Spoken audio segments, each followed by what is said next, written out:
Esse é o terceiro capítulo de Equipes que Amamos Red Bull Racing. Já tem 2 para trás, contando desde o começo da fabricante de energéticos, que desembocou numa equipe de Fórmula 1. E na primeira parte a gente vai até 2009, ano em que eles faturaram sua primeira vitória. A segunda parte vai dos anos de domínio com Vettel e depois a retomada com Verstappen em 2022 e para na morte de Dietrich Mateschitz em outubro de 2022, quando tudo eram flores. E aí, neste terceiro, a gente só vai falar de treta. Não só de treta, porque o RB19 em 2023 não deixaria para ninguém. É dela então, da Red Bull Racing, no terceiro capítulo da trilogia que a gente vai falar hoje no Splash and Go. Vamos lá.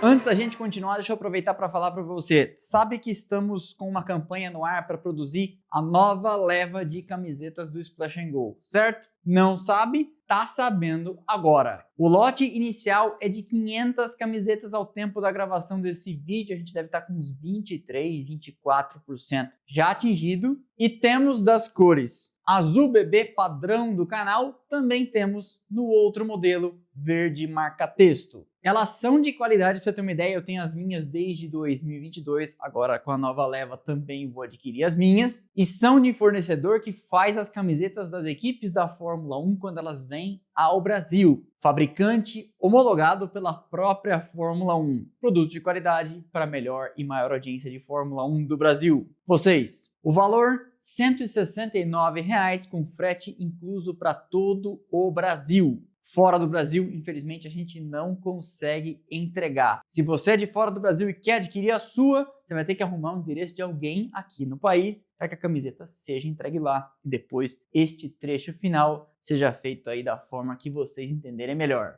Elas têm o escrito do Splash and Go, padrão do canal. Aqui na lateral, a nova leva terá 3 barrinhas, igual aquelas barrinhas ali. Azul para quem é de azul, marca-texto para quem é de marca-texto. Elas têm também uma etiquetinha aqui na barrinha, com o logo do canal para dar aquele charme, coisa que as camisetas de equipes da Fórmula 1 também fazem. Queremos fazer igual a elas. A campanha estará no ar até dia 7 de setembro. 500 é o lote inicial. Se a gente passar, não tem problema. Da outra vez, em 2022, quando o canal fazia 1/5 da audiência de hoje, foram 267 produzidas. Então, só julgar pelo número de assinantes que a gente tem, quase encostando em 1000, mais a galera que nos assiste, acho que vamos chegar lá perto do dobro da meta inicial. Mas para isso, até 7 de setembro, a gente precisa encostar na meta mínima, 500, porque senão é lote de produção, tudo ou nada. Não batemos, o valor volta para quem apoiou no site do Benfeitoria. Link aqui neste QR Code, fixo no primeiro comentário e também na descrição. Então, acabando lá, garanta a sua ou as suas. Teve gente que comprou das duas que eu já vi. E vamos povoar autódromos, pistas de kart indoor, eventos automotivos e automobilísticos, churrasco dos seus amigos, etc., usando o uniforme do canal. Já encontrei com vários de vocês em diversos eventos com a camiseta do canal. No lançamento do meu livro no ano passado,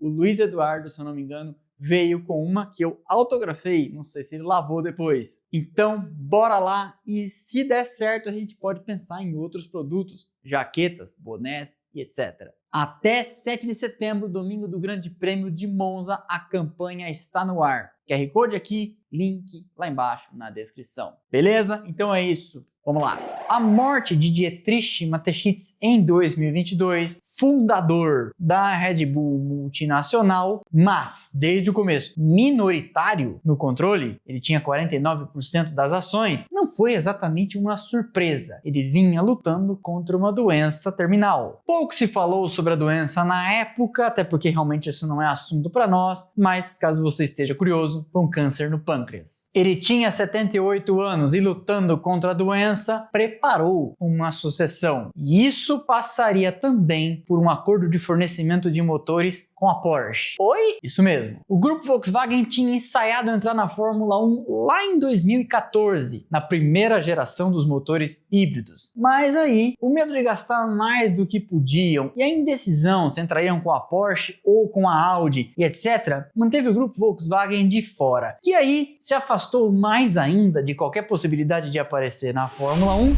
vendo o domínio da Mercedes, vendo a Honda quebrar a cara porque entrou um ano depois, e como se não bastasse, o escândalo do Dieselgate. A Fórmula 1, então, querendo desesperadamente aumentar o número de fabricantes, sentou com a Volkswagen e com as demais interessadas e disse: o que vocês querem? A ideia era trazer as duas, Audi e Porsche, e Mateschitz pensou: se eu estou no fim da vida e preciso garantir a continuidade de minha equipe de Fórmula 1, o melhor caminho é me aliar a uma fabricante com o DNA Racer. Inclusive, a Porsche ostenta esse slogan, Raceborn, nascida para correr. Raceborn.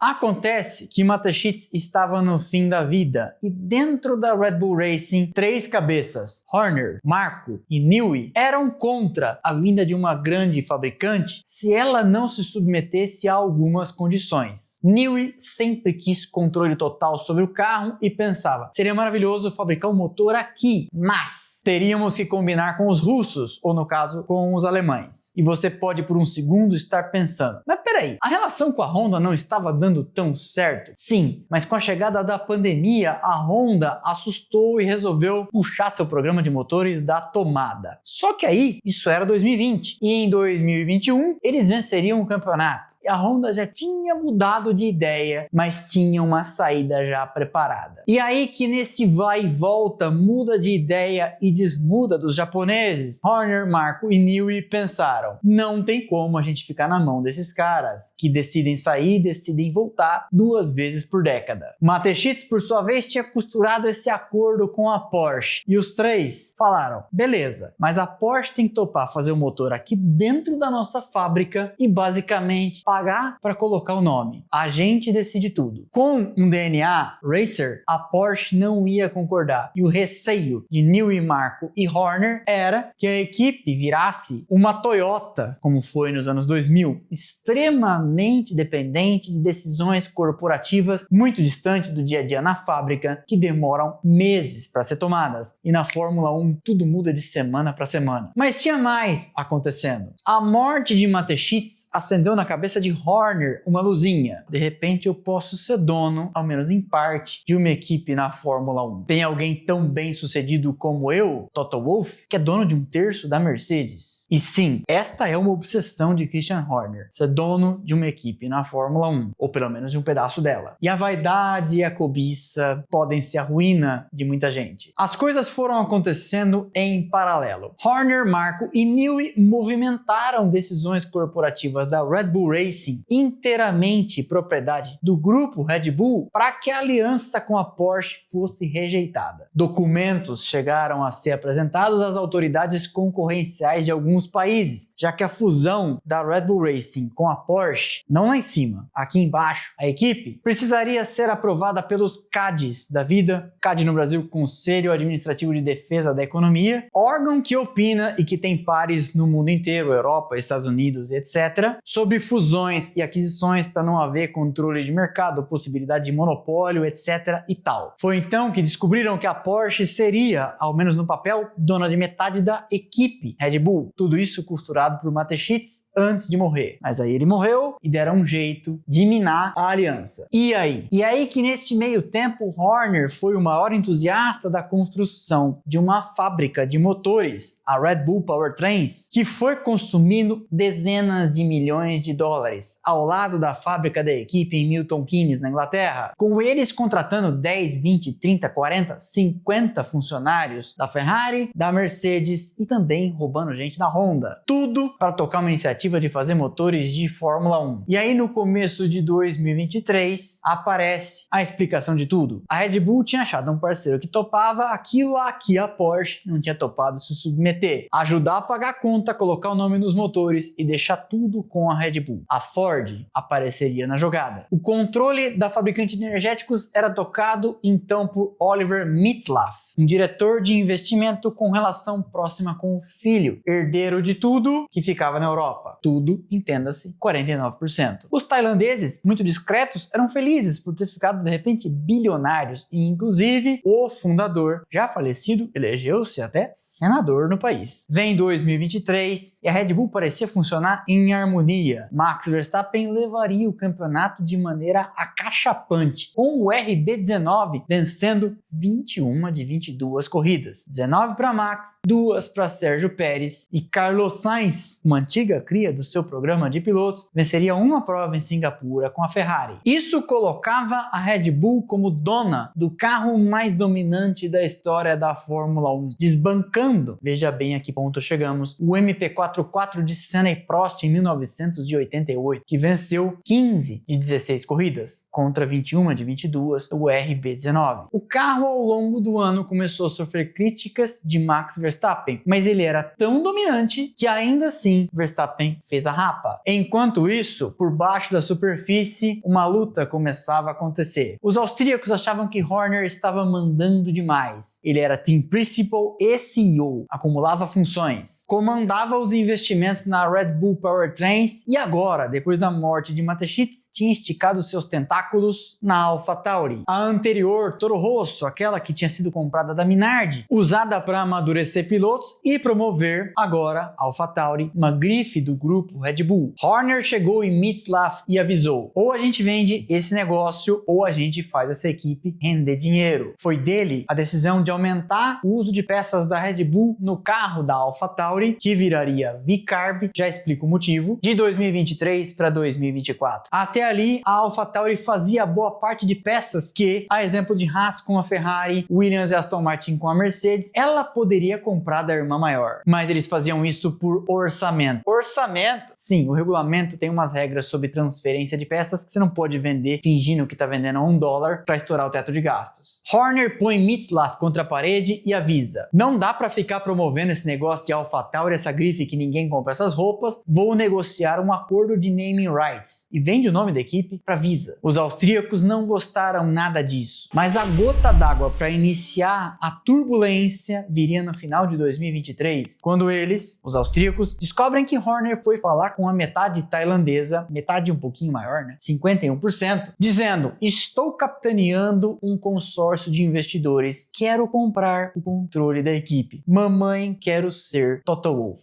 Quando os austríacos, que já estavam incomodados com o excesso de controle de Horner, descobrem, a crise interna se instala e começa então a trepidação. Isso era mais ou menos final de 2023. Tudo parecia lindo, o domínio tinha sido avassalador. Pilotos e construtores, troféu bonito na estante. Vira para 2024, vem o RB20, parecia tudo lindo. Dias antes do lançamento do carro, estoura um escândalo sexual. Uma funcionária da Red Bull acusava Horner de conduta inapropriada. No começo ninguém sabia exatamente e não podia cravar que o tema tinha cunho sexual, mas um jornal holandês vaza e afirma: sim, a questão é sexual. Horner resiste no cargo, aparece no lançamento do carro, aparece na pré-temporada e dias antes do começo da competição efetiva, na quinta-feira, pré-grande prêmio do Bahrein, estreia de todo mundo, inclusive deles, em 2024, vaza um link de Google Drive contendo supostos prints do que seria Horner com a vítima. Circula então no paddock a informação de que Marco, muito próximo dos austríacos e dos Verstappen, tinha sido responsável pelo vazamento. Horner balança, continua no posto, aparece nas corridas seguintes com sua esposa Geri Halliwell, ex-Spice Girl, a tiracolo. Começam então a aparecer boatos, no começo fraquinhos, mas iam aumentando, de que Adrian Newey não estava gostando nada daquilo e que ele inclusive teria amizade com a vítima. A equipe começa o ano vencendo e no terço inicial da temporada parecia que 2024 seria uma continuação de 2023. Ele! O homem! Uma máquina!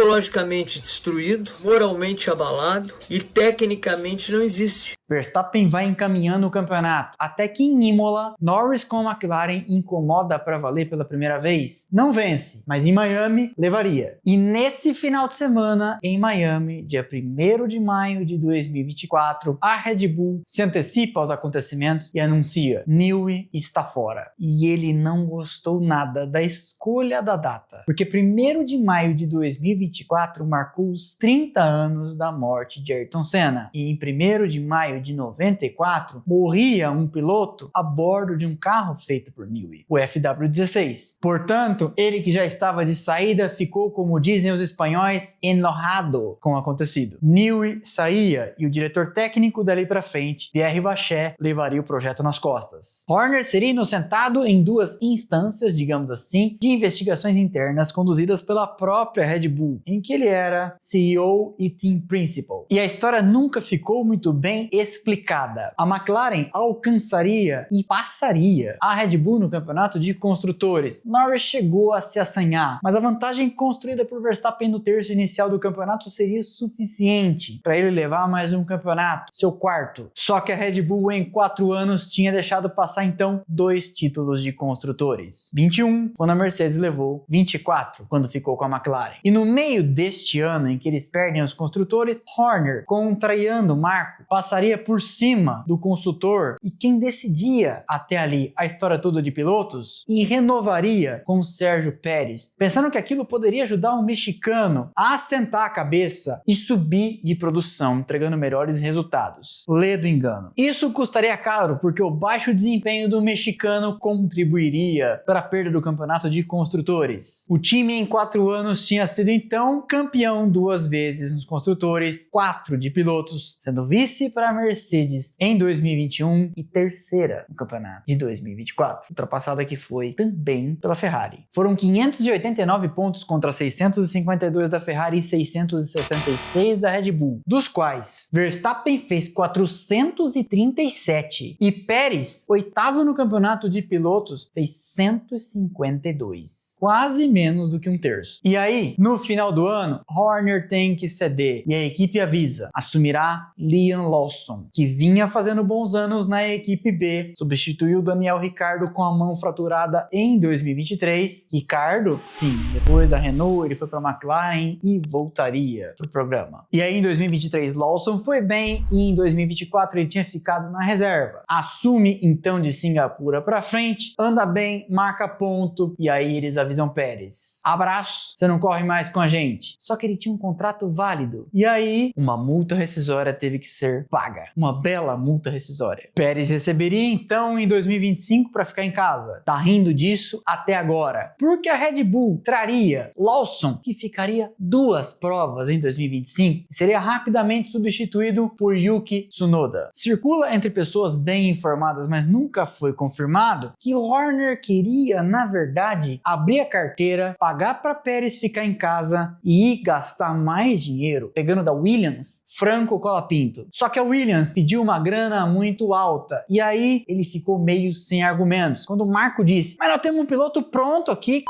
E aí, assumiu Lawson. Durou 2 provas e rua. O carro de 2025 carregaria algumas das fragilidades que incomodavam Verstappen desde o final de 2023. Algo que o Verstappen chama de desconexão entre o comportamento da dianteira e da traseira. O carro sai de dianteira em algumas curvas e de traseira em outras, e não faz sentido o comportamento da outra parte onde ele está saindo de frente ou onde ele está saindo de traseira. Verstappen ainda venceu corridas em 2025, mas o mundo foi surpreendido quando, depois do Grande Prêmio de Silverstone, na terça-feira, a Red Bull comunicou: Horner não será mais Team Principal nem CEO, deixa funções executivas com efeito imediato. Ele ainda continuaria, de acordo com o comunicado oficial, sendo funcionário da equipe, mas a gente sabe, a essa altura, tudo passa por acertar uma rescisão, porque Horner tem contrato até 2030, não vai querer cumprir concluir uma licença, a chamada Gardening Leave, período de jardinagem, quarentena, até lá. E a Red Bull também não vai pagar salário para ele até lá, sem trabalhar. Portanto, um acordo vai ter que ser feito aí, a gente não sabe de quanto será, nem de quanto tempo. Neste ínterim, nesta guerra interna que começou lá em outubro de 22 com a morte de Mateschitz, foram saindo com o tempo outras peças-chave, além de Newey. Rob Marshall, que foi para a McLaren, e a ele é atribuído a subida de produção da equipe. Dan Fellows já tinha saído no começo de 22 e ido trabalhar na Aston Martin. No meio do ano passado, Jonathan Whitley, diretor esportivo e um cara muito importante para o funcionamento da garagem rua, caiu fora e hoje trabalha na Sauber. A quem se pode atribuir, inclusive, a subida de produção da equipe de Gabriel Bortoleto.